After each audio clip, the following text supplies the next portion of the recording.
Acara selanjutnya adalah pemaparan rilis hasil survei yang akan disampaikan oleh Koordinator Nasional Pemantau Pemilu Sahabat Hastu Ibrahim. Dipersilakan.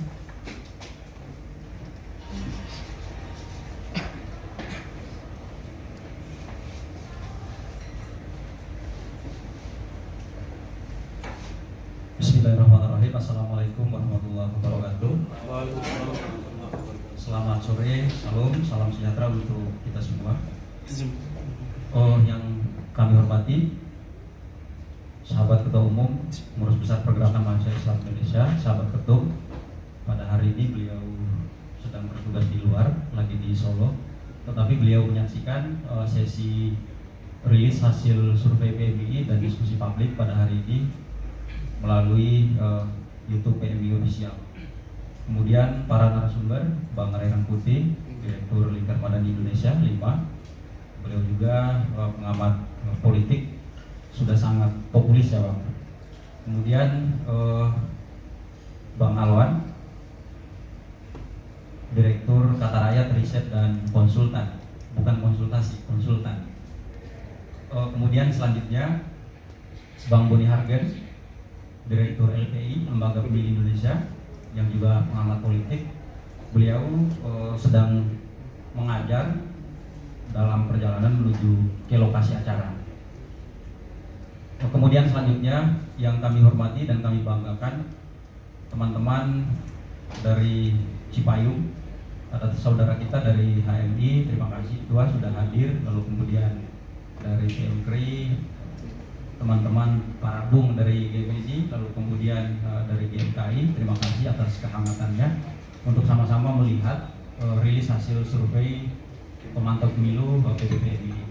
Kemudian teman-teman pemantau PMI dan Kopri yang hadir pada kesempatan ini, singkatnya sahabat dan sahabati yang menyaksikan sesi rilis hasil survei dan diskusi publik pada hari ini. Tentu yang pertama bahwa pemantau pemilu PPPMI merupakan satuan tugas, satuan kerja yang sejak 3 Agustus kemarin kita sudah terdaftar secara resmi, sudah melakukan proses akreditasi di Bawaslu RI tentunya. Sehingga beberapa langkah kemudian sudah kita lakukan, ini kegiatan yang ketiga. Setelah terakreditasi, kita menjalin komunikasi dengan berbagai pihak, situasi konsolidasi struktural. Alhamdulillah pada hari ini setengah dari pengurus Korcap, lalu kemudian cabang-cabang sudah melakukan pendaftaran di Bawaslu kota dan provinsi masing-masing. Nah, beberapa minggu yang lalu kita juga sudah menggodok SDM kita di level nasional itu sebanyak 45 orang mengikuti pelatihan peningkatan kapasitas. Tentu pada hari ini kita kegiatan yang ketiga dari pemantau pemilu PPPMI yaitu melakukan survei. Izin langsung saya berdiri menjelaskan. Baiklah Bapak Ibu sekalian, para narasumber yang kami hormati. Jadi hasil survei pemantau pemilu PMI bisa diperbesar ya? Diperbesar. Nah, jadi sebetulnya survei ini kami lakukan dengan alat yang sangat sederhana, yaitu menggunakan Google Form. Tetapi kemudian berhubung PMI instrumennya paling tidak memiliki 3 modal penting untuk kemudian melakukan kerja-kerja survei. Modal sosial yang sangat luar biasa, 249 cabang tersebar di kota kabupaten di Indonesia, lalu kemudian 26 pengurus koordinator cabang. Nah, sehingga ini sebetulnya adalah survei yang kami lakukan dan hasilnya sejumlah 150 sebanyak 150 responden. 1.500 responden. Coba di next. Dari total laki-laki ada 945 orang, lalu kemudian perempuan 555 orang. Untuk pendidikan, seperti di diagram. 50% itu untuk S1 D4, lalu kemudian 5% itu yang S2, kemudian 3% lainnya SLTA sederajat itu 42%. Karena memang fokus kita yaitu pemilih pemula. Nah, pemilih pemula itu tentu segmentasi usianya 18 sampai 21 tahun, bahkan sampai 23 karena keseringan melakukan golput, bahkan dia baru pertama kali untuk melakukan pemilih kira-kira di 2024 mendatang. Coba next. Nah, jadi metode yang kemudian yang kita gunakan dalam proses survei yaitu menggunakan pertanyaan-pertanyaan tertutup. Sehingga pertanyaan kita kunci, lalu kemudian teman-teman tinggal menjawab sesuai dengan varian yang sudah kita sediakan. Misalkan bentuk pertanyaan dalam survei tersebut, apakah Anda bersedia menggunakan hak suara?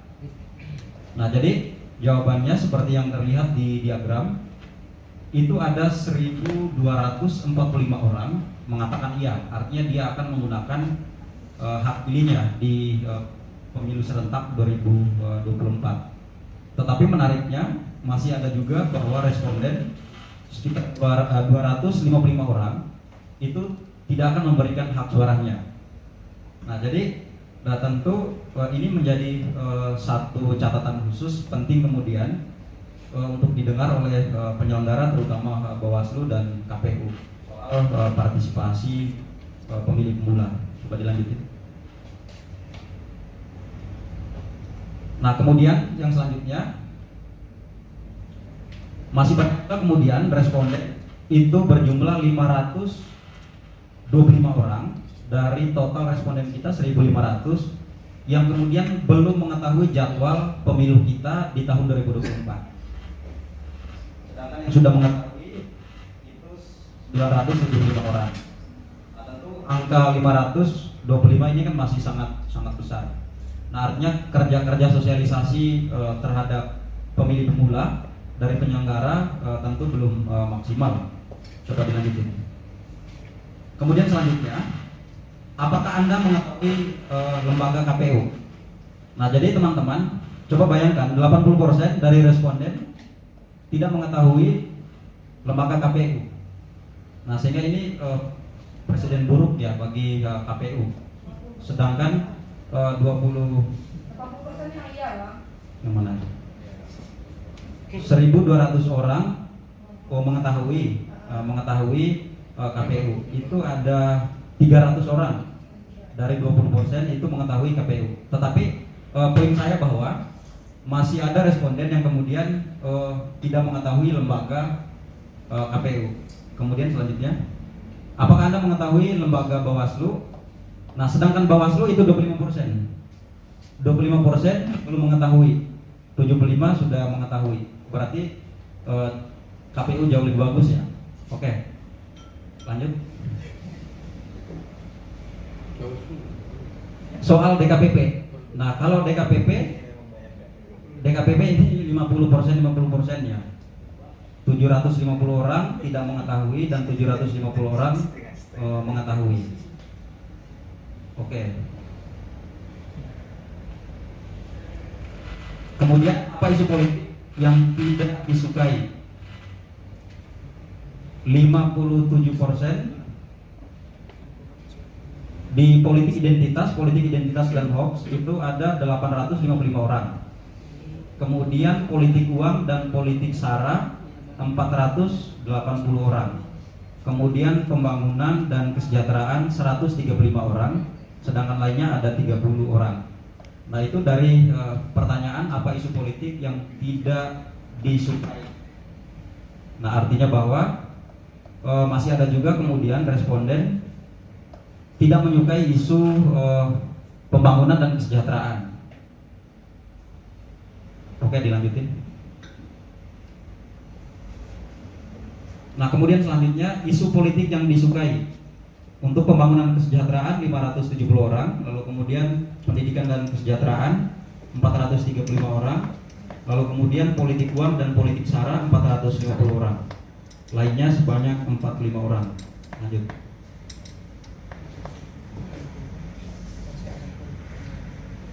Kemudian pertanyaan, apakah Anda mengetahui adanya sanksi dalam pemilu?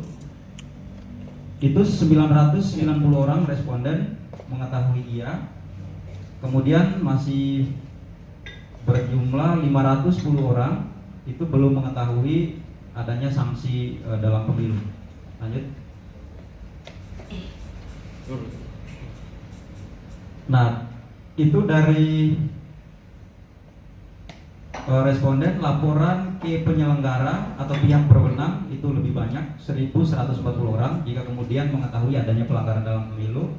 Kemudian yang masa bodoh diamkan saja sebanyak 360 orang. Lanjut. Jadi demikian survei singkat pemantau pemilu PBPMII. Tetapi ada beberapa catatan yang kemudian penting untuk digarisbawahi, bahwa kalau misalkan kita evaluasi dari pelaksanaan pemilu di tahun 2019 kemarin, soal kemudian tingkat partisipasi itu baru berkisar di atas 71%.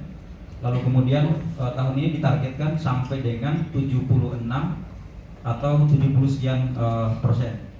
Nah, tetapi di indeks kerawanan pemilu itu ada 4 variabel yang kemudian diukur oleh Bawaslu, mulai dari soal dimensi sosial politik, lalu kemudian soal kejujuran dari penyelenggara, kemudian selanjutnya soal kontestasi dan tingkat partisipasi. Nah, situasi pemilu 2024 dan pilkada tentu ini sangat kompleks, sangat rumit, bahkan sangat cair. Maka dari itu, dari hasil survei ini nantinya akan direspon juga oleh para narasumber untuk memberikan pengayaan kepada kita semua, yaitu soal partisipasi politik pemilih pemula dan ancaman menjelang pemilu 2024. Demikian yang dapat kami sampaikan, lebih dan kurang mohon maaf. Wallahul muwaffiq ila aqwamit thoriq. Wassalamualaikum warahmatullahi wabarakatuh. Baik, terima kasih kepada sahabat Hasnu Ibrahim. Kemudian Pak Joni Satriawan, ya, mangga Bang Joni, selaku moderator pada sore hari ini. Baik, terima kasih sahabat host. Assalamualaikum warahmatullahi wabarakatuh. Selamat sore, salam sejahtera buat kita semua. Ya, baik, sebelum masuk ke pokok diskusi kita pada sore hari ini, sebelumnya saya ingin kembali memperkenalkan para narasumber hebat kita, narasumber keren kita pada sore hari ini. Ada Bang Ray Rangkuti dari Direktur Lingkar Madani. Jadi beliau sebenarnya sudah sering ya ngisi diskusi di forum-forum diskusi yang diselenggarakan oleh PMI. Kemudian yang kedua ada Bang Alwan Olarian Bitobi. Tentu sahabat-sahabat juga tidak asing karena beliau ini juga salah satu senior di PMI. Beliau juga mantan ketua Kornas DPPR dan sekarang beliau adalah Direktur Kata Rakyat, Riset dan Konsultan. Terima kasih Bang Alwan atas waktu dan kesempatan untuk menghadiri agenda diskusi kita pada sore hari ini. Baik sahabat-sahabat semua, jadi sebelum masuk ke para narasumber menyampaikan tanggapan maupun menyajikan, memberikan suntikan asupan wacana narasi kepada kita semua, bahwa dari hasil diskusi kita beberapa hari yang lalu yang kita selenggarakan secara internal di pemantau pemilu PBPMI, memang berbicara tentang pemilih pemula ini potensinya sangat besar. Kenapa? Karena memang pemilih pemula ini semakin tahun tentu akan semakin meningkat. Kalau kita mengacu kepada data KPU per Juli 2022, pemilih baru itu sekitar 578 orang. Nah, dari pemilih baru ini terdapat 428 orang yang kategorinya pemilih pemula. Sisanya adalah purnawirawan, TNI, Polri, dan lain-lain. Nah, tapi kecenderungan kalau kita kembali melihat data Badan Pusat Statistik, angka ini akan semakin meningkat. Kenapa? Karena di data Badan Pusat Statistik itu jumlah penduduk yang saat ini berusia 15 sampai 19 tahun yang nantinya akan berusia 17 sampai 19 tahun di 2024 itu berkisar di angka 22 juta. Artinya hasil pemutahiran KPU per Juli kemarin itu akan meningkat signifikan sampai dengan tahun 2024. Nah, ini potensi yang sangat besar. Nah, sementara dari hasil survei yang tadi disampaikan oleh Pak Kornas, oleh Pak Hasnu, bahwa kondisi milenial kita, pemilih pemula kita pada hari ini itu bisa kita katakan sangat miris, Bang. Ada 255 orang tidak akan memberikan hak suara. Ini miris sekali. Mereka sudah menyatakan sikap bahwa tidak ikut dalam pesta demokrasi besok. Kemudian ada 480 orang yang menyukai politik uang. Dan sisanya juga masih banyak, 300 orang tidak tahu keberadaan lembaga Bawaslu, ada yang tidak memahami lembaga KPU sebanyak 375 orang, dan tentunya di KPP juga semakin banyak, semakin tinggi yang tidak mengetahui keberadaan. Ini menjadi keprihatinan kami bersama. Nah, kira-kira saya langsung aja masuk ke pembicaraan pertama. Saya ke Bang Alwan dulu sepertinya. Nah, kira-kira melihat fenomena seperti itu, Bang, kira-kira tanggapan Abang bagaimana? Apa yang harus dilakukan oleh milenial maupun lembaga penyelenggara pemilu agar kemudian angka-angka tadi, hasil survei tadi bisa kita minimalisir untuk di pemilu 2024, karena fenomena ini tentu akan berdampak kepada pemilu yang berkualitas. Mungkin kepada Bang Alwan, waktu dan tempat kami persilakan. Baik, terima kasih moderator. Assalamualaikum warahmatullahi wabarakatuh. Alhamdulillah wa syukurillah ala nikmatillah. Allahumma shalli ala sayyidina Muhammadin wa ala sayyidina Muhammad. Amma ba'du. Selamat sore dan salam sejahtera untuk kita semua. Salam yang saya hormati para pengurus PBMI, Ketua Umum dan jajaran pengurus PP, sahabat Hasnu, ketua bidang apa? Oh, karena sering muncul jadi kira ketua bidang. Ya, Wasekjen bidang politik dan hukum, sahabat Joni, moderator, dan para kader, para anggota dan rekan-rekan kawan-kawan OKP lain yang hadir pada kesempatan kali ini. Itu yang sama-sama kita hormati Bang Ray Rangkuti yang membersamai kita juga pada kesempatan kali ini. Nanti kita bisa mendengarkan perspektif dan analisis beliau. Yang pertama, tentu senang bertemu dan bersilaturahim dengan kawan-kawan semua pada kesempatan kali ini. Tentu juga ingin mengapresiasi apa yang sudah dilakukan oleh PBBMI pada rilis hasil surveinya. Setidaknya perlu diapresiasi karena sudah memulai, walaupun analisisnya kurang tajam. Ya, setidaknya apa yang dibicarakan oleh aktivis itu tidak lagi common sense, tidak hanya cuap-cuap, tapi berbasis ada data, fakta yang kemudian itu dijadikan landasan. Saya meyakini betul kalau PMI kalau suruh bicara hampir 10 jam juga dia kuat, walaupun isinya kosong. Tapi setidaknya apa yang dilakukan oleh sahabat-sahabat hari ini adalah menjadi salah satu langkah yang perlu diapresiasi dan sebagai upaya untuk mempertahankan nalar kritis dan tradisi membaca, riset dan menulis yang melekat pada sahabat-sahabat semua. Sahabat-sahabat semua, tentu yang pertama adalah satu hal, misal tadi hasil surveinya risetnya teman-teman PBPMI, misal 1.500 responden menurutku lumayan ya, karena metodologinya adalah tidak bertemu langsung tapi menggunakan aplikasi Google Form, lalu menarik beberapa data soal isu yang paling tidak disukai adalah hoax, politik identitas dan lain sebagainya. Saya kira itu hal yang perlu di-highlight dan kemudian bisa mendalami apa alasannya, apa faktornya, apa kekhawatirannya misalnya. Nah yang kedua, sahabat-sahabat semua, karena memang kita pengantar tadi, sahabat Joni memberikan pengantar soal partisipasi dan anak muda, misal, saya ingin mendisklaimer bahwa kajian demokrasi klasik dan demokrasi modern itu dia akan bersepakat bahwa parameter utama dari demokrasi elektoral itu adalah partisipasi. Jadi kajian demokrasi klasik dan modern dalam konteks memaknai demokrasi elektoral itu semua bersepakat bahwa parameter sederhana, parameter utamanya adalah partisipasi. Artinya apa? Pemilu itu dalam konteks demokrasi elektoral, indikator dasarnya adalah partisipasi, baik demokrasi klasik maupun demokrasi modern.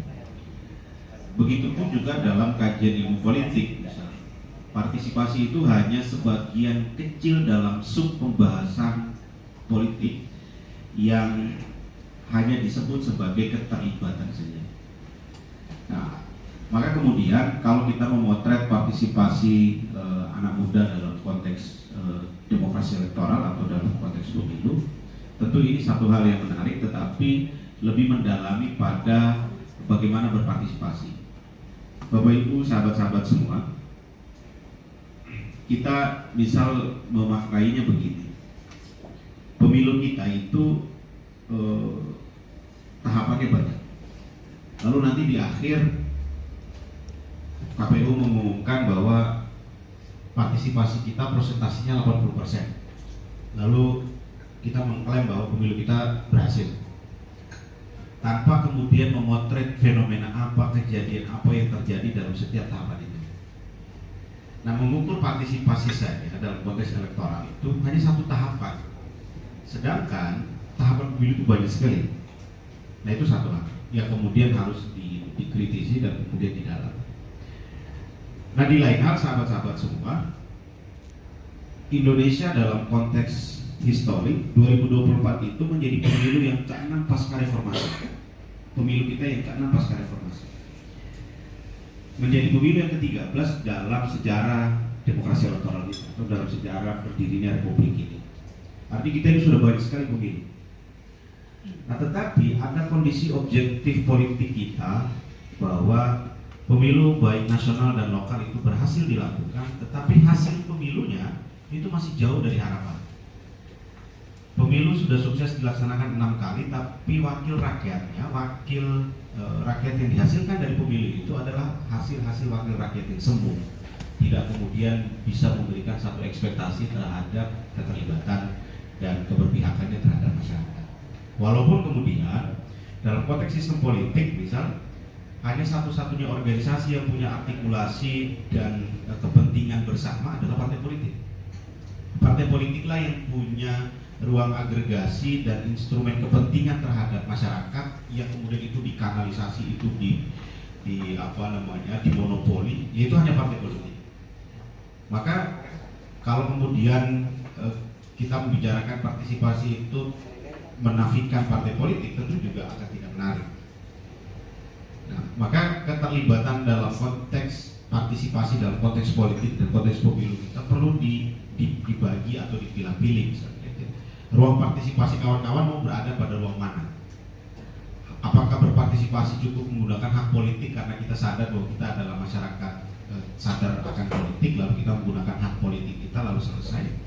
Atau kemudian mau berpartisipasi pada level mau menjadi aktor politiknya, misalnya mau menjadi broker, atau mau menjadi tim pemenangan, atau mau menjadi penyelenggara, atau mau menjadi ruang society seperti saya dan Bang Rai. Nah, level partisipasinya saja itu kan dia berbeda-beda. Nah, oleh karena itu, sahabat-sahabat semua, kondisi objektif politik kita saat ini menunjukkan ada kekhawatiran, ada kekhawatiran bahwa ruang partisipasi kita itu masih dalam partisipasi semu.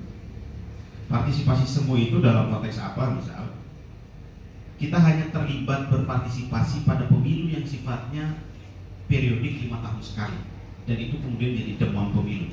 Misal 14 Februari lalu kita demam pemilu, akhirnya datang ikut berpartisipasi, tahapan pemilu ikut berpartisipasi dalam konteks elektoral.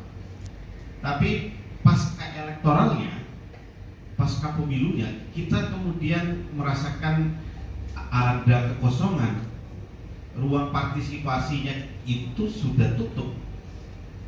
Mestinya sahabat-sahabat semua sebagai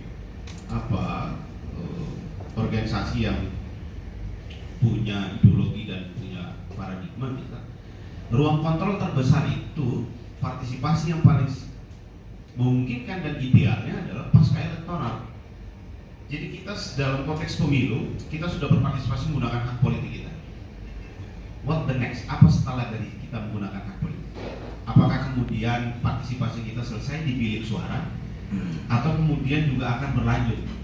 Nah, kadang-kadang kita puas dengan sudahlah tanggal 14 Februari saya sudah menggunakan hak politik lalu selesai. Kalaupun ingin mengkritisi kebijakan pasca elektoral itu sahabat-sahabat cenderung tidak mau berpartisipasi. Ruang partisipasi pasca elektoralnya cenderung tertutup menurut saya. Kalaupun mau berpartisipasi mungkin hanya demo dan lain sebagainya. Tetapi setidak-tidaknya kita sudah mulai masuk pada level partisipasi kita yang lebih substantif, yang partisipasinya tidak hanya menggunakan hak politik, karena partisipasi hanya menggunakan hak politik itu adalah selama-lamanya partisipasi. Sesungguhnya level partisipasi yang akan lebih tinggi adalah dia mampu berpartisipasi pasca elektoral, mampu kemudian mengontrol hasil pemilu, mau mengontrol hasil pilihannya, karena kita sadar bahwa pemilu sebagai ruang politik, bahwa politik itu adalah satu ruang di mana orang merebut dan mempertahankan kekuasaan. Karena merebut dan mempertahankan kekuasaan, maka di situ ada konflik, di situ ada polarisasi, di situ ada gesekan. Nah, tentu kompetisi itu selalu ada polarisasi, tidak ada kompetisi tanpa polarisasi. Nah, polarisasi yang kita maksud ini kan sebenarnya polarisasi pada ruang pemikiran, pada ruang pengetahuan, pada ruang ide dan gagasan, bukan polarisasi pada urusan hoax, politik identitas dan sara.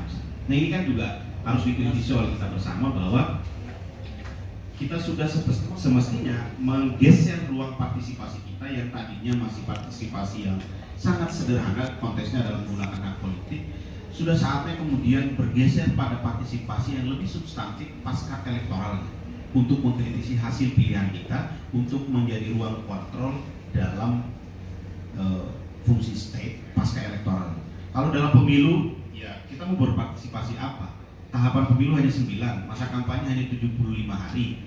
KPU sudah bekerja, Bawaslu sudah bekerja, politik uang juga di mana-mana. Kita mau menindak juga, paling nanti Bawaslu bilang material formilnya tidak terpenuhi. Kira-kira begitu. Terus apa yang mau kita lakukan? Apa fungsi partisipasi yang? Nah, jangan-jangan orang hanya melakukan underbow bahwa membahasakannya partisipasi, tetapi substansinya adalah mobilisasi. Kan sama aja. Sulit juga kita membedakan mana partisipasi sama mana mobilisasi. Jadi orang mau berpartisipasi itu berbanding lurus dengan uang yang bertebaran. Itu kan bagian dari mobilisasi. Nah, itu kan bisa saja. Saya nggak tahu apakah orang datang ke TPS, orang memilih si A, si B, si C, orang mengagung-agungkan si A, si B, si C. Itu adalah partisipasi yang lahir dari kesadaran atas pengetahuan dia tentang seorang kandidat dengan track record latar belakangnya, atau itu bagian dari mobilisasi oleh kelompok orang atau settingan sekelompok orang, misalnya kira-kira begitu. Kan sulit membedakan mana partisipasi dan mobilisasi. Nah, itu kan sederhana. Itu fakta yang ada di Indonesia dalam konteks objektivitas politik kita saat ini. Nah, itu kan harus diakui bahwa ruang partisipasi kita itu masih pada partisipasi asal ngecap aja. Orang berteriak partisipasi dan sesungguhnya itu bagian dari mobilisasi.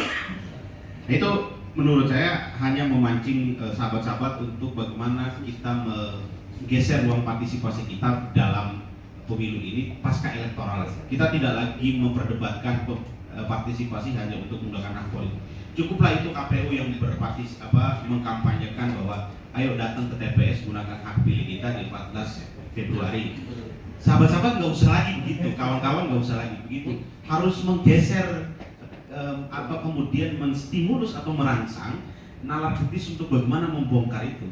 Karena kalau didalami misal pemilu kita ini hanya seremonial aja. Pemilu itu kayak arisan demokrasi. Siapa yang keluar nama ya dia akan duduk, kan kira-kira begitu. Siapa yang memenuhi kuota suara dia selesai, dia akan duduk. Karena tidak ada yang tidak pasti. Incumbent dan petahana juga mungkin belum tentu akan mendapatkan kursi karena partai semakin banyak. Apalagi 2024 semua aktor politik baru, tidak ada petahana, semua akan menjadi pemain baru. Ya itu kondisinya. Jadi kita juga tidak mau didinabobokan dengan ayo berpartisipasi lalu kita datang ke TPS, habis itu selesai. Nah itu gambaran sedikit dari saya soal bagaimana berpartisipasi dan sesungguhnya partisipasi itu seperti apa. Walaupun memang partisipasi itu penting.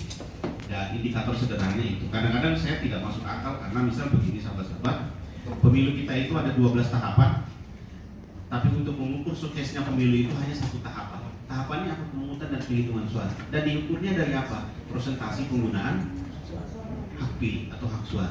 KPU beri prosentasi pemilu kita 80%, partisipasi bagus, berarti pemilu kita sukses. Soal yang lain itu nggak diukur, kebobrokan lain itu nggak diukur. Tetapi fakta lain, misal 2019 ada prosentasi suara tidak sah di pemilihan presiden itu 2,5%. Pemilihan presiden itu suara tidak sah cuma 2,5%.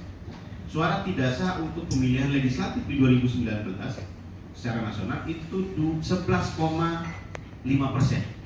Suara tidak sah untuk pemilihan legislatif secara nasional 11,5%. Itu melebihi perolehan suara partai Sakratul Maut P3 itu kan partai Sakratul Maut. Ya karena partainya kan hampir 4%. Itu terakhir memenuhi ambang batas parlemen kan. Itu lebih tinggi dari suara tidak sah. Artinya apa? Menunjukkan banyak di antara kita juga masih belum tahu cara menyoblos karena surat suaranya terlalu besar. Di surat suara tidak ada foto, hanya gambar. Tidak ada gambar dan foto, hanya nama. Misal namanya hari-hari dipanggil Bram, terus dia nyala. Ternyata nama di surat suara namanya Ibrahim. Abraham. Orang bingung ini Abraham ini ada di mana dia ini. Rasa kemarin namanya Bram kok nggak ada. Ini orang bingung. Itu fenomena surat suara kita tuh hari ini. Banyak sekali kondisi-kondisi yang kemudian membuat kita jadi akan dibodohkan atau kemudian jadi hilang nalar. Itu kondisi hari ini dalam konteks partisipasi dan demokrasi elektoral kita. Saya sedikit saja itu dulu, moderator. Nanti Bang Ray akan banyak memberikan perspektif dan pengayaan dari beliau. Sahabat-sahabat banyak melihat Bang Ray dalam beberapa forum-forum besar. Nanti beliau akan memberikan agak lebih komprehensif. Terima kasih. Mohon maaf apabila ada kekurangan. Allahumma fiqh al-bithari. Wassalamualaikum warahmatullahi wabarakatuh. Aplaus dulu buat kawan. Jadi beliau sudah menyampaikan tadi secara singkat, jelas dan sangat padat. Beliau menyampaikan bahwa indikator demokrasi itu adalah partisipasi. Tapi partisipasi yang seperti apa? Itu teori klasik maupun modern dong ya. Nah karena untuk mengukur partisipasi itu ada beberapa tahapan. Kalau beliau tadi mengajak kita untuk berpartisipasi pasca elektoral, karena mengontrol, mengawal, memastikan hasil yang kita pilih di pencoblosan itu bisa berjalan dengan baik dan benar kira-kira sesuai dengan aturan perundang-undangan. Nah untuk sahabat-sahabat yang ingin bertanya atau menanggapi apa yang disampaikan Pak Kawan, coba kita tahan dulu karena kita masih ada satu narasumber keren lagi, Bang Ray Rangkuti senior yang sudah malang melintang di di dunia kepemiluan dan demokrasi. Nah jadi saya langsung saja masuk ke Bang Ray.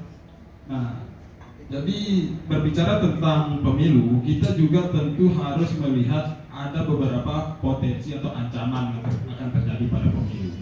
Misalnya baru-baru ini, beberapa hari yang lalu ada seorang milenial, karena usianya masih 25 tahun ya, sehingga saya katakan milenial, anak muda, perempuan bercadar yang datang mendorong senjata ke pas pampres, ke istana.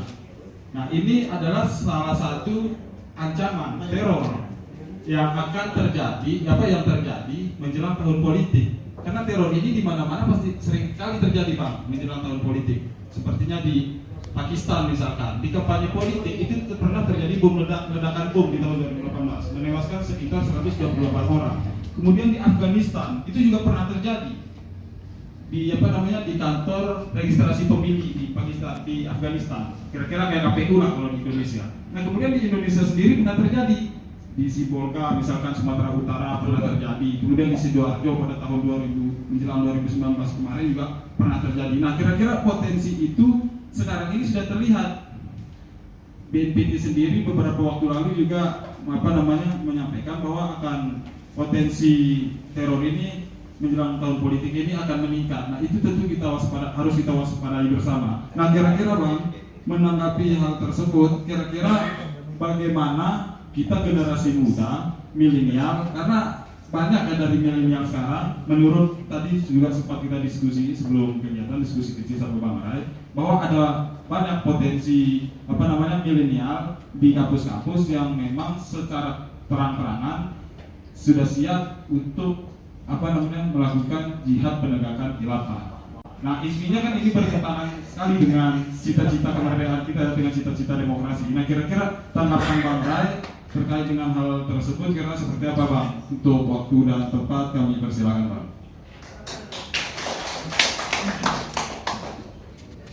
Terima kasih Bu Moderator. Itu bagian saya kok sulit amat ya. Padahal udah menjelang maghrib ini mestinya yang santai-santai aja. Tapi syukurnya jam ngantuknya udah hilang ya. Assalamualaikum warahmatullahi wabarakatuh. Selamat siang, selamat sore rekan-rekan sekalian yang berbahagia.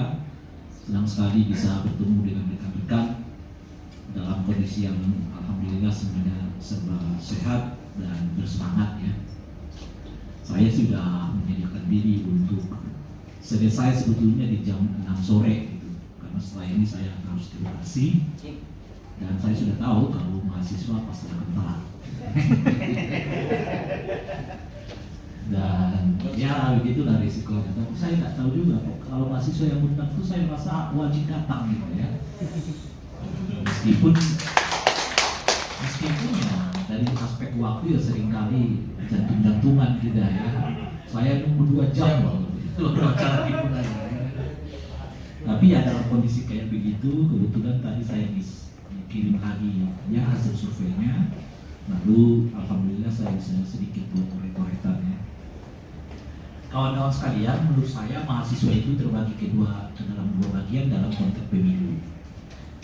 Mahasiswa yang berorganisasi dan mahasiswa yang non organisasi atau tidak berorganisasi. Mahasiswa berorganisasi ini lebih khusus lagi kepada pengurus, karena umumnya ya, mahasiswa berorganisasi itu kalau dia bukan pengurus, intensitas kepeduliannya pada organisasi juga berbeda tinggi. Ya, jadi mahasiswa berorganisasi quote itu adalah pengurusnya, dan mahasiswa yang tak berorganisasi yang bebas. Meskipun yang bebas itu boleh juga dia punya organisasi, tapi tidak merasa bahwa dia tergantung dan terhubung dengan salah satu organisasi, meskipun faktanya dia punya organisasi. Kita masukkan ini ke dalam kelompok mahasiswa dan organisasi. Nah, di antara kedua kelompok ini, saya kira yang lebih peduli pada pemilu ya mahasiswa yang berorganisasi, ya, yang mahasiswa yang ikut di dalam organisasi formil mahasiswa, ya, apapun nama organ mahasiswanya. Sementara mahasiswa yang non organisasi umumnya ya seperti ditemukan itu tadi, banyak di antara mereka yang bahkan tidak mengerti apa itu DKPP. Bukan tidak mengerti, tapi tidak tahu apa itu DKPP, apa itu KPU, apa itu Bawaslu. Umumnya itu menurut saya, dugaan saya itu mahasiswa yang tak berorganisasi, ya, atau lagi-lagi harus kita tahu ya, tak berorganisasi itu bukan berarti dia tidak ikut organisasi, tapi dia merasa tidak terhubung dengan organisasi itu. Itu banyak lah kita alami orang dia ikut-ikutan aja, ngecap dia pernah. Mungkin kalau di HM itu namanya BK1 gitu ya, kalau di PMI namanya apa?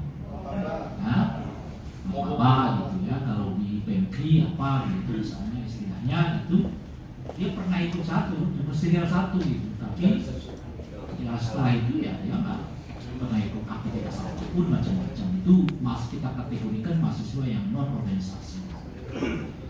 Nah, itu bisa terlihat tadi tuh bahwa begitu banyak mahasiswa yang belum mengetahui apa itu namanya KPU, apa itu namanya Bawaslu, apa itu DKPP dan seterusnya itu. Karena minat mereka terhadap dunia yang kayak begini ini menurut saya rendah. Itu sebetulnya kalau dilacak lagi, dibuat lagi oleh kawan-kawan di PMII, apakah basis organisasinya masing-masing akan ketahuan tuh berapa persen dari organisasi PMII yang tahu pemilu, DKPP, KPU, yang dari HMI berapa, yang dari PMI berapa, GAMKI berapa, Hikmah Budi berapa, dan seterusnya. Jadi kita ulang lagi, kalau itu di breakdown ya, itunya itu, data-datanya itu, sayangnya nggak ketemu di situ. Nah, oleh karena itu juga aktivitas keduanya berbeda-beda. Gitu. Setidaknya kalau mahasiswa yang berorganisasi peduli politik itu umumnya ya akan terlihat aktivitasnya dalam dua hal yang berhubungan dengan pemilu. Pertama adalah mereka akan masuk ke struktur penyelenggara pemilu. Ya, mungkin karena mahasiswa dia tidak masuk di kabupaten kota maupun di provinsi, apalagi tingkat nasional, karena belum boleh kan, masih mahasiswa aktif. Tapi untuk kecamatan, PPS, PPK itu dimungkinkan. Ya, apalagi sekarang tadi Bawaslu melaksanakan rekrutmen pengawas kecamatan. Itu mahasiswa bisa aktif tuh di dalamnya tuh.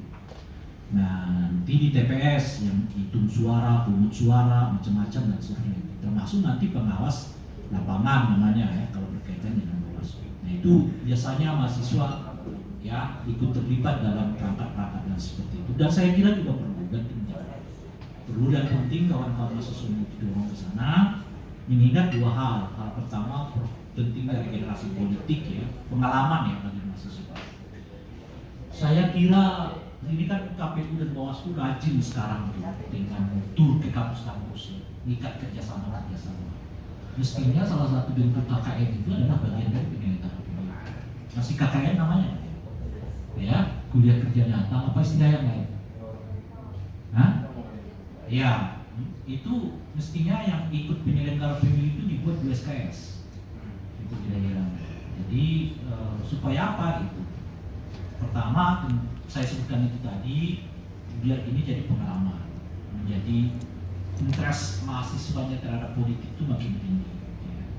Yang kedua, staminanya lebih bagus pemuda-pemuda ini. Kan kita punya pengalaman 2020 kemarin ya, di mana ratusan penyelenggara pemilu di tingkat KPPS ya sakit dan meninggal dunia. Nah, mungkin dengan anak muda seperti Anda, staminanya jauh lebih baik. Dan yang ketiga, saya kira masih lebih idealis gitu ya. Artinya nggak akan terpancing untuk melakukan manipulasi suara, ya, atau politik uang dan seterusnya. Oleh karena itu mungkin ya kita dorong KPU khususnya dan Bawaslu juga khususnya untuk merekrut sebanyak mungkin ya, mahasiswa-mahasiswa ini untuk terlibat di penyelenggara pemilu, tetapi di level kecamatan. Kalau kecamatan itu di KPU namanya PPK, ya. Kalau di Bawaslu pengawas kecamatan, ya. Atau nanti di TPS, ya, apa itu petugas KPPS ataupun pengawas lapangan istilahnya di Bawaslu. Dan itu dihubungkan dengan kegiatan kuliah kerja nyata. Nah, kuliah kerja nyata itu artinya 2 SKS. Orang yang ikut penyelenggara pemilu, ya, kuliah kerja nyatanya dianggap selesai. Itulah KKN-nya. Nah, itu mungkin perlu itu didorong Bawaslu KPU untuk melakukan sinergitas. Nah, ini yang pertama. Yang kedua, aktivitasnya akan kelihatan pada tim sukses. Mahasiswa-mahasiswa organisasi ini kelihatan akan banyak nanti masuk jadi tim sukses. Entah itu tim sukses partai, tim sukses calon legislatif, ataupun tim sukses dari pasangan calon presiden dan wakil presiden. Ya, khususnya mahasiswa tingkat akhir ya. Mungkin yang tingkat awal belum, tapi tingkat akhir, ya, struktur pengurusnya, nah itu mulai jadi tim sukses. Motivasinya apa kira-kira? Saya kira ada dua. Motivasi pertama tentu hubungan struktural. Mana tahu kalau calon ini menang kita keangkut, ya, entah itu jadi staf ahli lah, ya, staf ini, staf itu, dan seterusnya itu, gitu ya. Nah itu alasan yang pertama. Saya kira itu juga alasan yang paling banyak. Tapi juga alasan yang kedua apa? Taat pada senior. Senior, hukum senior junior berlaku. Ya, senior selalu benar. Pasal kedua kalau senior salah lihat pasal pertama, kan kira-kira gitu. Senior selalu benar. Jadi ini dua faktor tuh. Mengapa kelihatan banyak mahasiswa berorganisasi ini menjadi tim sukses, gitu ya. Selain cari pengalaman, kemudian yang untuk ikut nyangkut, yang kali menang kita keangkut, kan kira-kira gitu ya. Kan banyak sekarang staf ahli mantan ketua PMI juga ada ya, staf ahli presiden sekarang ya. Itu kan menggoda ya. Satu segi itu bagus, itu prestasi, ya, penghormatan muda. Tapi segi yang lain itu menggoda, tidak ya. Itu masuk ke dalam struktur kekuasaan yang kita tahu fungsinya apa, tugasnya apa, dan harusnya kemana gitu. Apakah anak muda ini membawa inti anak muda atau tidak, gitu ya, dan seterusnya. Jadi itu mana tahu peristiwa itu terjadi, mana tahu ketua umum PMI yang sekarang kalau secara diam-diam ikut jadi calon tim sukses dia secara diam-diam. Kalau secara perubahan kan nggak mungkin, ya, pasti akan dievaluasi oleh kawan-kawan pengurus, ya kan. Secara diam-diam mendukung calon tertentu akan diangkut juga nanti 2024 ke Istana Negara. Asik, ya kan. Kalau tidak jadi staf presiden, ya staf ahli ketua MPR ketua DPR fraksi ya kan, komisi ya paling jauh jadi anggota komisaris lah, ya kan, kira-kira gitu ya. Iya, komisaris ini, komisaris itu, dan sebagainya ya. Nah itulah politik mahasiswa berorganisasi. Bagaimana politik mahasiswa yang tak berorganisasi? Mereka cair aja. Itu cair, mereka umumnya kerja dekat profesional, dan oleh karena itu tak mau tersangkut dengan politik-politik yang bersifat formal itu. Dan itulah yang kita lihat di sini, sebagian besar mereka ya tidak terkait apakah itu dengan KPU, Bawaslu, ya macam-macam. Ini tentu saja tantangan, ya, karena seperti tadi disebutkan oleh Bung Alwan, mayoritas pemilih kita 2024 ini adalah kaum muda, ya. 60% dari pemilih itu adalah kaum muda. Meskipun 60% pemilih kita kaum muda, faktanya sampai sekarang belum ada isu khusus anak muda yang akan diangkut menjadi isu utama untuk Pilpres 2024 yang akan datang. Kecuali ya kalau kita lihat di survei, tentu bukan survei ini ya, di survei yang lain, tentu saja pekerjaan dan kesejahteraan menjadi isu utama anak muda. Tapi itu kan isu siapa saja tuh. Enggak dalam usia itu. Orang tua seperti saya pun yang sudah mau larut senjo, pastilah itu isu saya, minta pekerjaan dan kesejahteraan. Nah, oleh karena ini kita boleh sebut ini bukan khusus, enggak spesifik nih isu mahasiswa. Ini isu lintas generasi, ya. Orang tua yang kayak saya yang maunya ya juga ada pekerjaan, ada kesejahteraan. Itu udah pasti isu saya. Nah itu isu yang pertama kalau kita lihat. Tapi ini seperti yang saya sebut, ini sih bukan isunya anak muda, ini isu semua orang, gitu ya. Karena itu kita pengecualian ini. Kalau begitu apa sih isunya anak muda? Saya nggak tahu, tanya PKI. Kalian udah buat nggak isunya? Gitu. Kalau saya lihat tadi survei ini, tadi coba lihat dulu apa survei isunya tadi sudah ya. Bukan suka itu. Pekerjaan kan? Ya kalau isu mana itu tadi?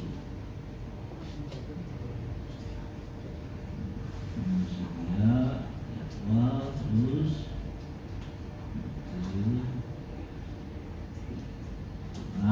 yang disukai, ini yang tidak disukai. Apa yang disukai? Pembangunan dia itu bukan isunya anak muda, itu semua orang masuk di level itu. Nah yang kedua adalah pendidikan dan apa istilahnya itu ya, kesehatan gitu. Oke lah, pendidikan dan kesehatan itu. khususnya pendidikan ya. Kalau kesehatan saya kira juga lagi-lagi isu sebelah karena isu anak muda kalau itu. Nah, jadi dari sini saja tergambar kepada kita anak mudanya sendiri nggak punya isu gitu loh, yang spesifik, ya, isu yang khususnya anak muda. Nggak ada nih, yang ada yang kesejahteraan lagi-lagi itu bukan isu anak muda, isu semua orang, kan? Pendidikan bukan anak muda, ya, karena usia yang berusia seperti saya pun yang udah 50 tahun khusus pendidikan kan S2 S3 kan sekarang itu ya. Dan kesehatan, kalau kesehatan itu menurut saya bukan lagi isu deh ya. Kenapa? Karena relatif sudah terpenuhi semua. BPJS itu kan adalah menanggung hampir semua kebutuhan kesehatan kita. Nah, dari sini saja sudah terlihat bahwa anak muda ini nggak punya isu. Nah, syukurlah kalau belum ya. Itulah persoalannya.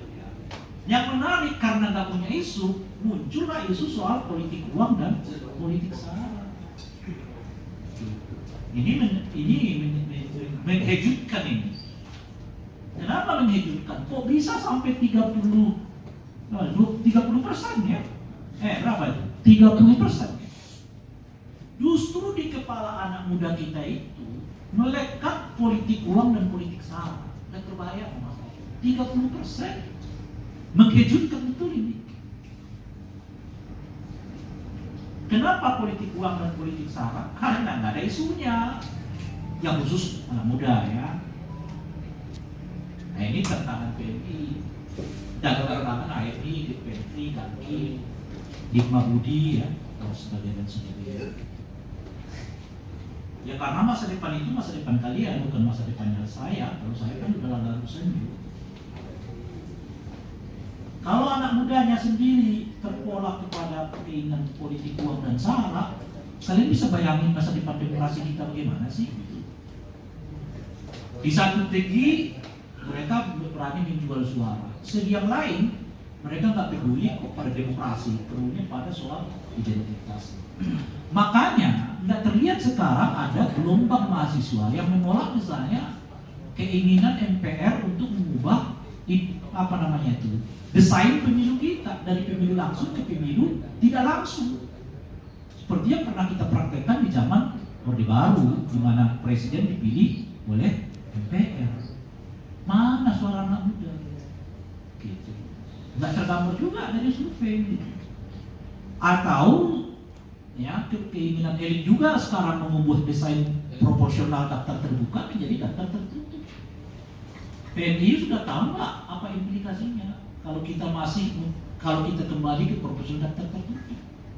Meskipun ini bukan soal demokratik nggak demokratik, mau terbuka tertutup sama demokrasinya, tapi yang kita bicarakan implikasinya pada penguatan kepentingan publiknya di mana.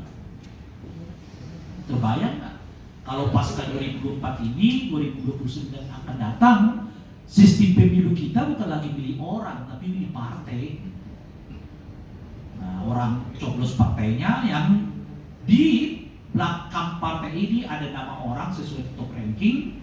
Siapa partai perolehan suara partai akan mendapat, ya siapa yang nomor satu di dalam partai politik. Jadi kita sudah seperti apa yang seringkali kita sebut dulu zaman Orde Baru, kita memilih kucing dalam karung. Kita beli karungnya, di dalamnya ada kucing yang nggak tahu warnanya apa, bentuknya seperti apa, dan seterusnya kita nggak tahu karena yang dipilihkan itu adalah kucing di dalam karung. Nah itu proporsional daftar tertutup dan kebayang. Proporsional daftar buka sekalipun, anggota DPR yang sekarang susah dimintai pertanggungjawaban, apalagi kalau pakai tertutup, lebih susah lagi. Pasti mereka lebih taat ya kepada ketua partai dibanding kepada kepentingan rakyat. Itu seringkali juga saya lihat kawan-kawan mantan aktivis 98 yang sekarang jadi entah itu pejabat di mana, ya pengurus partai politik di mana, anggota DPR di mana. Itu aktivis 98 itu melawan presiden siapapun mereka berani. Satu-satunya yang mereka takut mereka lawan adalah ketua umum partai politik. Benar? Nggak ada yang berani, aktivis mana pun nggak ada yang berani melawan ketua umum partai. Daripada melawan lebih baik dia jadi bicara partai politik. Tapi kalau udah bicara presiden, turunkan presiden rame-rame, itu kita menurunkan presiden berani, tapi menurunkan ketua umum partai politik takut.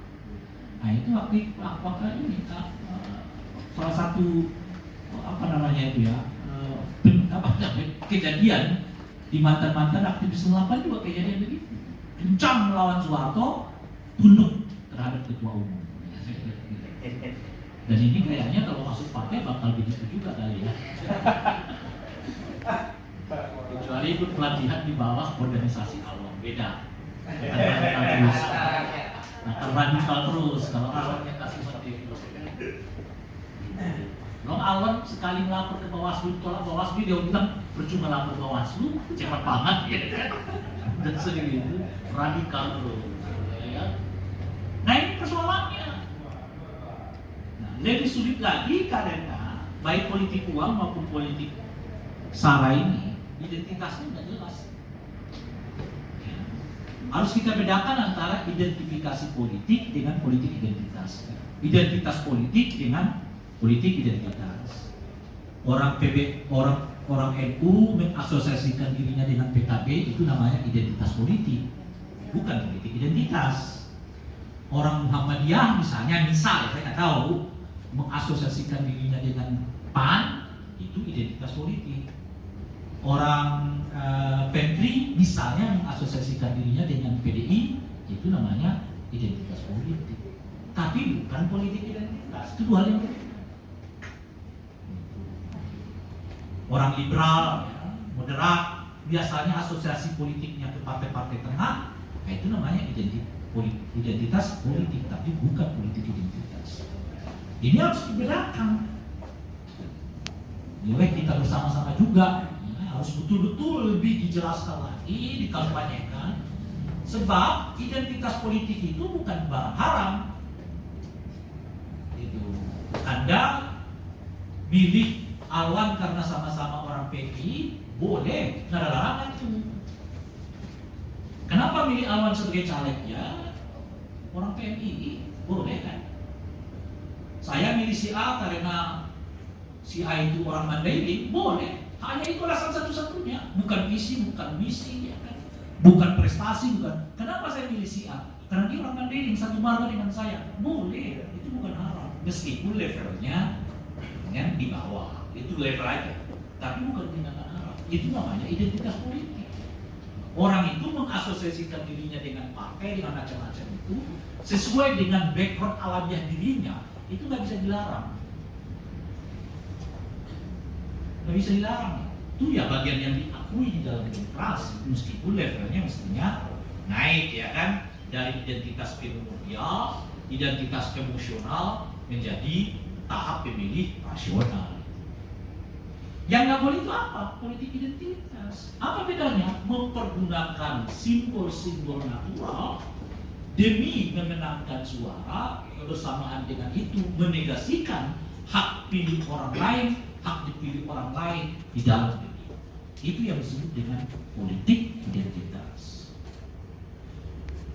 Itu harus betul-betul disebarkan, dan saya mendukung sepenuhnya kalau kawan-kawan PDI masuk di wilayah isu ini, karena besar dugaan saya untuk Pilpres dan Pileg 2004 yang akan datang, dua penyakit ini akan bersamaan, bergandengan dan akan marah, baik politik uang maupun politik sara.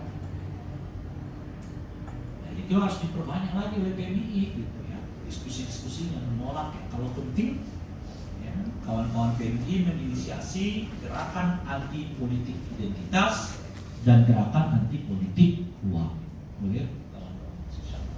Satu pekerjaan yang mohon maaf ya, waktu dulu pernah saya lakukan bersama dengan kawan-kawan muda 2004 yang lalu, waktu kita mulai pemilu pertama ya, reformasi yang dilaksanakan oleh penyelenggara independen.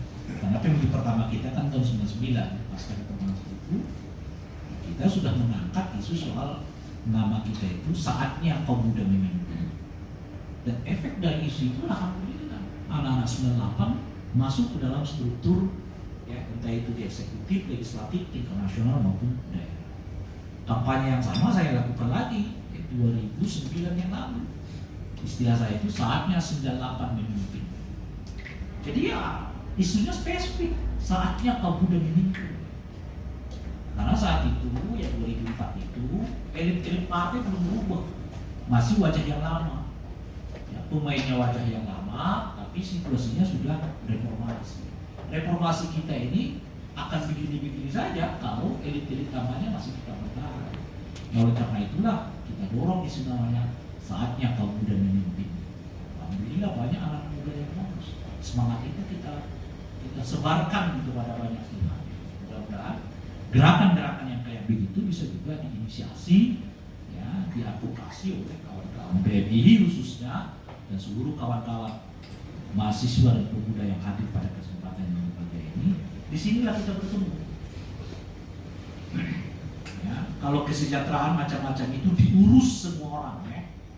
Tapi kalau mahasiswa, saya kira salah satu yang kita harus urus itu adalah stop politik uang, stop politik sara, politik identitas itu. Dan kawan-kawan sekalian, kalau Anda baca misalnya pernyataan saya di Januari 2019, saya mengatakan bahwa politik identitas ini jauh lebih bahaya dari proporsional. Jadi meskipun politik uang tinggi, besar, 9 dari 10 orang yang ditanya mengatakan akan terima uang, tapi sebetulnya pengaruhnya terhadap pemilih makin kecil. Beda ya antara terima uang dengan pengaruh uang terhadap pemilih, itu dua hal yang berbeda. Kalau ditanya Anda semua, saya yakin 90%-nya mengatakan Anda mau terima duit enggak. Saya yakin 91%-nya mengatakan dia saya akan terima duit. Benar nggak ya? Mau nggak dikasih 1 juta per orang 2004 yang mendatang? Mau? Ya jangankan Anda, saya juga mau kalau dikasih duit. Tapi kalau pertanyaan itu diturunkan lagi, apakah Anda mau memilih orang yang kasih duit? Kenyataannya cuma 30%. Jadi 70%-nya dia terima duitnya, tapi belum tentu dia pilih orangnya. Itu yang saya sebutkan tadi. Praktek politik uangnya tetap marak, tapi pengaruhnya kepada pemilih hari demi hari makin penuh. Kalau kita lakukan ini 2004 yang lalu, 9 yang terima uang, 8 diantaranya akan milih sesuai dengan pesanan. Sekarang 9 yang terima uang, hanya 2 yang memilih sesuai dengan pesanan. Yang lainnya dia memilih sesuai dengan yang dia ingat, yang dia hafal, yang dia tahu. Nah, oleh karena itu sebetulnya trennya makin baik. Meskipun uangnya tetap berseliweran di mana-mana, tapi pemilihnya mulai resisten terhadap efek dari politik uang.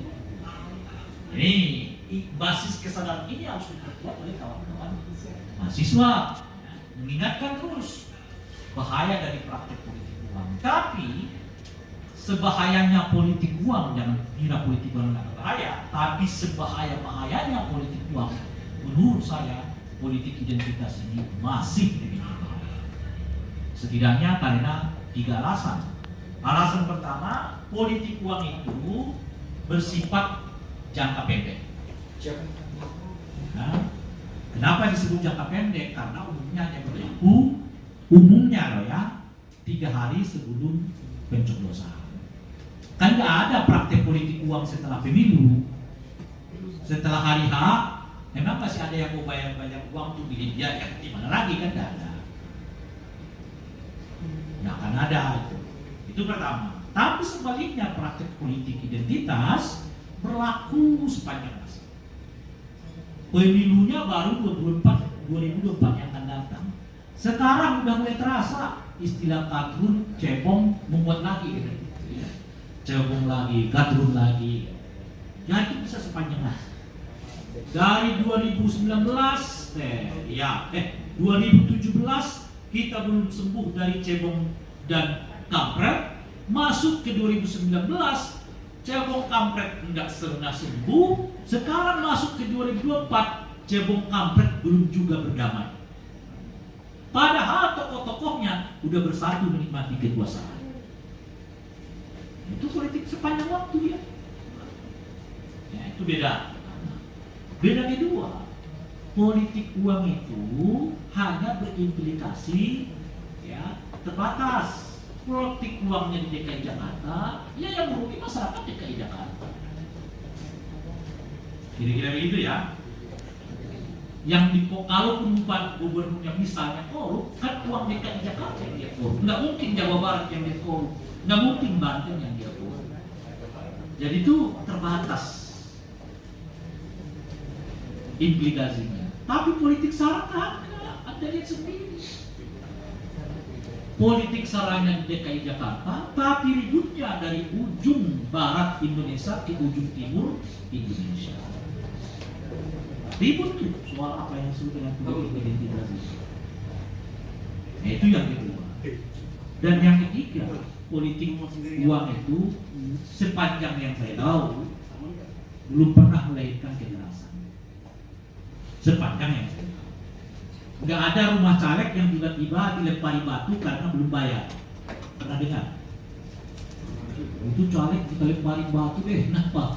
Belum bayar ya. Janji tadi kalau kita pilih dia dibayar. Kita belum pernah dengar.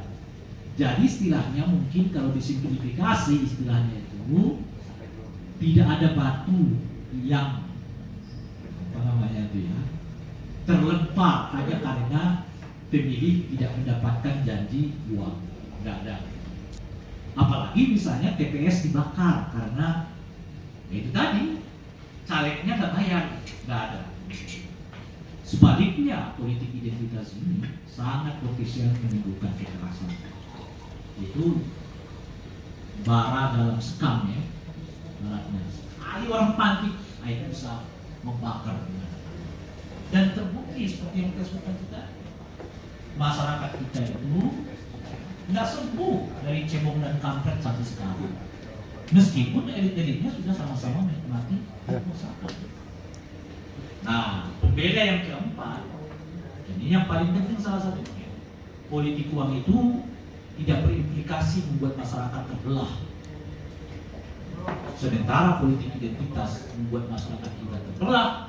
Di satu segi ada yang disebut dengan cebong, di satu segi ada yang disebut dengan kampret.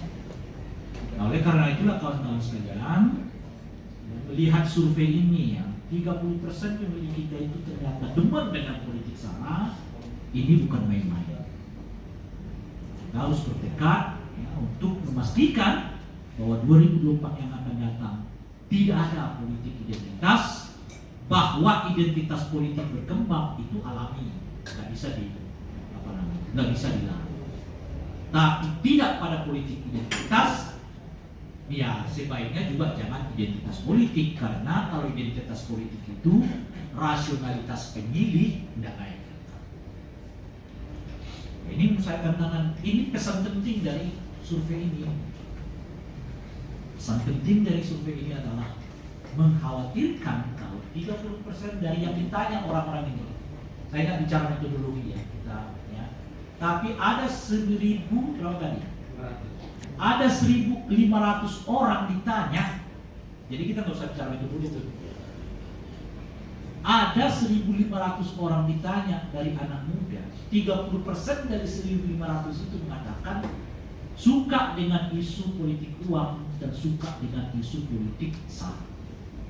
Jangan bicara metodologi, itu bicara jumlah aja. Dari 1.500 itu kok bisa ada di kepala mereka itu politik uang dan politik sara.